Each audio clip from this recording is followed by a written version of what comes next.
तो आज हम एक ऐसी कहानी में उतरने वाले हैं जो शुरू तो होती है एक कह सकते हैं एक मामूली से शॉर्टकट से, लेकिन वो रास्ता एक ऐसी मंजिल पर ले जाता है जहां आप समझ लीजिए जिंदगी और मौत के बीच की लकीर ही धुंधली पड़ जाती है। ये कहानी है चटिया और मटिया की, दो नाम जो उस इलाके में डर और रहस्य का दूसरा नाम बन चुके हैं। कहानी का जो मेन कैरेक्टर है वो है रमेश। बिल्कुल हम सब की तरह शहर की भाग दौड़ से थका हुआ एक प्रोफेशनल। सुबह सुबह एक बहुत ज़रूरी मीटिंग में पहुंचना है उसे, और तभी गूगल मैप्स उसे एक शॉर्टकट दिखाता है। जानते हैं ना, वो रास्ते जो समय तो बचा लेते हैं, लेकिन सवाल ये है कि क्या ये रास्ता उसकी जिंदगी भी बचा पाएगा। चलिए पता लगाते हैं इस रहस्यमयी सफर में। तो अपना सफर शुरू करने से ठीक पहले रमेश एक ढाबे पर रुकता है, और वहां ढाबे के मालिक रामू काका उसे एक बड़ी अजीब सी चेतावनी देते हैं। वो दो नाम लेते हैं, चटिया और मटिया। अब सवाल ये उठता है कि क्या ये सिर्फ एक वहम है, एक अंधविश्वास, या फिर इस चेतावनी के पीछे वाकई कोई ऐसा गहरा राज छिपा है जो रमेश की जिंदगी हमेशा के लिए बदलने वाला है। तो दिमाग में पहला सवाल यही आता है कि आखिर ये चटिया और मटिया हैं कौन। रमेश को भी लगा शायद कोई डाकू होंगे, लेकिन नहीं, हकीकत उससे कहीं ज्यादा डरावनी थी। वहां के लोग बताते हैं कि ये दो बच्चों की आत्माएं हैं, और वो भी कोई 1-2 साल से नहीं, पिछले 50 सालों से उसी पुराने पीपल के पेड़ के पास भटक रही हैं। खैर, रमेश ने रामू काका की बात को बस एक कहानी समझकर अनसुना कर दिया और आगे बढ़ गया। लेकिन बहुत जल्द उसे अपनी गलती का एहसास होने वाला था। घना कोहरा उसे ऐसे घेर लेता है जैसे जैसे रात ने उसे अपनी आगोश में ले लिया हो, और ठीक तभी बीच रास्ते में उसकी कार बंद पड़ जाती है। सोचिए, अब वो बिल्कुल अकेला है, मदद से मीलों दूर, और रात का अंधेरा बस गहराता ही जा रहा है। तो अब कोई चारा नहीं था। रमेश मदद की तलाश में पैदल ही निकल पड़ता है, और तभी उस घने कोहरे और सन्नाटे को चीरती हुई एक आवाज आती है। एक ऐसी आवाज जो किसी की भी रूह कंपा दे। पायल की छनछनाहट। अब जरा सोचिए, इस सुनसान वीरान सड़क पर पायल की आवाज, ये आ कहां से रही थी? यहीं से डर का असली खेल शुरू होता है। और जैसे इतना काफी नहीं था, पायल की आवाज के ठीक पीछे पीछे एक बच्चे की खिलखिलाहट गूंजती है। लेकिन ये कोई मासूम हंसी नहीं थी, ये एक ऐसी तीखी गूंजती हुई हंसी थी जो किसी इंसान की लग ही नहीं रही थी। अब उस हवा में सिर्फ कोहरा नहीं था, बल्कि एक ऐसा अनजाना खौफ घुल चुका था जो दिल की धड़कनों को तेज करने के लिए काफी था। अब तक रमेश की हिम्मत पूरी तरह से जवाब दे चुकी थी।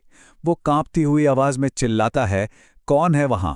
वो बस जानना चाहता था कि इस अंधेरे में उसके साथ और कौन है, लेकिन जवाब में उसे कुछ नहीं मिलता, सिवाय एक ऐसी भयानक खामोशी के जो किसी चीख से भी ज्यादा डरावनी होती है।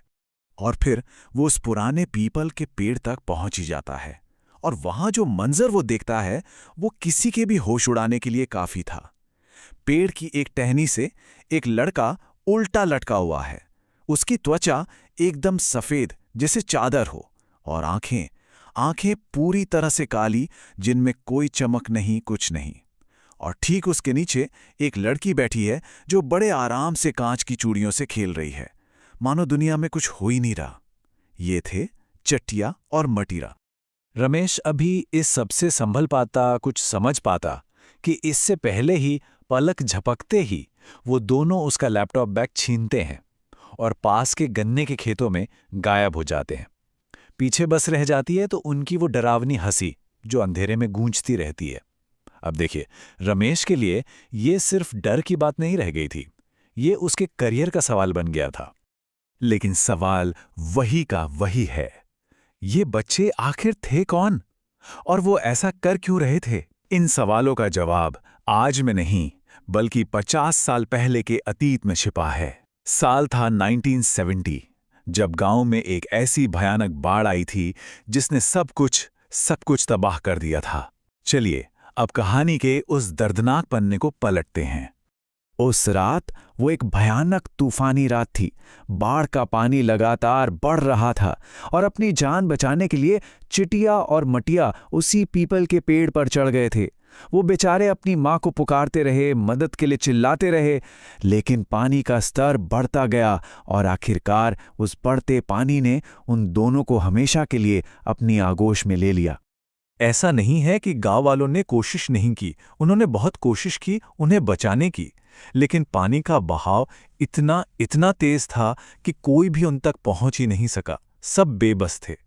ये शब्द कोई नहीं जा सकता उस रात की लाचारी को दिखाते हैं, जब दो मासूम जानें हमेशा हमेशा के लिए खो गईं और उनका अपनी मां का इंतजार कभी खत्म नहीं हुआ।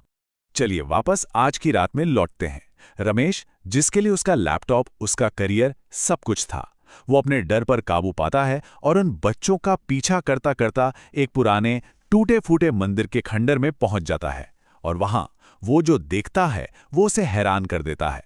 चिटिया और मटिया उसके लैपटॉप को ऐसे देख रहे थे जैसे वो कोई जादुई खिलौना हो। स्क्रीन की रोशनी ने उन्हें पूरी तरह से मोह लिया था।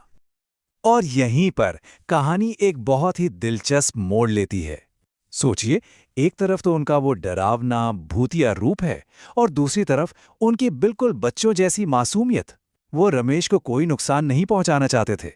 वो तो बस उस डिब्बे में बंद सूरज को देखकर हैरान थे। जी हां, उन्होंने लैपटॉप को यही नाम दिया था, डिब्बे में बंद सूरज। रमेश थोड़ी हिम्मत जुटाता है और उनसे बात करता है, और तब वो बच्चे एक ऐसी सच्चाई बताते हैं जो सच में दिल को चीर देती है। वो कहते हैं, सब कहते हैं हम भूत हैं, पर हम तो बस इंतजार कर रहे हैं। वो किसी को डराने के लिए नहीं भटक रहे थे, वो तो बस अपनी माँ का इंतजार कर रहे थे।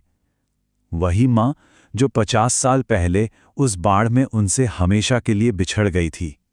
ये सुनकर रमेश का सारा डर, दुख और हमदर्दी में बदल जाता है। वो अपनी जेब से एक बिस्किट का पैकेट निकालता है और उन्हें देता है, और जैसे ही वो दोनों उसे चखते हैं, एक चमत्कार होता है। बस एक पल के लिए उनका वो डरावना रूप गायब हो जाता है और वो दो साधारण भूखे बच्चों की तरह दिखने लगते हैं। ये एक छोटा सा काम था, लेकिन ये वो पल था जब इंसानियत ने, कह सकते हैं, आत्माओं की दुनिया से एक रिश्ता जोड़ लिया था। खैर, रात ढलती है, सुबह होने लगती है। बच्चे रमेश को उसका बैग वापस कर देते हैं, लेकिन जाते जाते वो उसे एक आखिरी चेतावनी देते हैं। एक ऐसी चेतावनी जो आगे चलकर उसकी जान बचाने वाली थी। वो बस इतना कहते हैं, आगे सीधे रास्ते से मत जाना। और यही था कहानी का सबसे बड़ा ट्विस्ट। जब रमेश उनकी बात मानकर दूसरे रास्ते से जाता है और आगे बढ़कर देखता है तो उसके पैरों तले जमीन खिसक जाती है। वो शॉर्टकट वाला रास्ता सीधा एक टूटे हुए पुल पर खत्म होता था। अगर वो रात में अपनी कार से उस रास्ते पर गया होता तो उसकी मौत पक्की थी। अब जाकर उसे समझ आया, चिटिया और मटिया ने उसका बैग उसे परेशान करने के लिए नहीं छीना था, उन्होंने तो उसकी जान बचाने के लिए उसे रोका था। वो भूत नहीं थे, वो तो उसके रखवाले थे। कुछ दिन बीत जाते हैं। रमेश उस पीपल के पेड़ पर वापस आता है, लेकिन इस बार डर के साथ नहीं, बल्कि एक शुक्रिया अदा करने के लिए। वो उन नन्हे रखवालों के लिए वहां बिस्किट के पैकेट, एक छोटी सी खिलौना गाड़ी और कुछ लाल कांच की चूड़ियां रखता है। ये सिर्फ कुछ चीजें थीं, एक छोटी सी भेंट, लेकिन इसमें उन दो मासूम आत्माओं के लिए बहुत गहरा सम्मान और शायद प्यार भी था।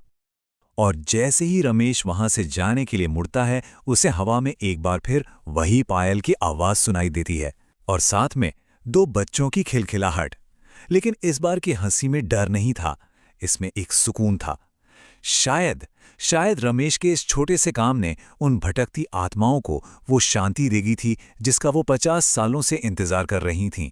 ये कहानी बस यही याद दिलाती है कि कभी-कभी जो चीज़ हमें सबसे ज़्यादा डरावनी लगती है, हो सकता है उसके पीछे एक बहुत ही मासूम और एक अनकही कहानी छिपी हो।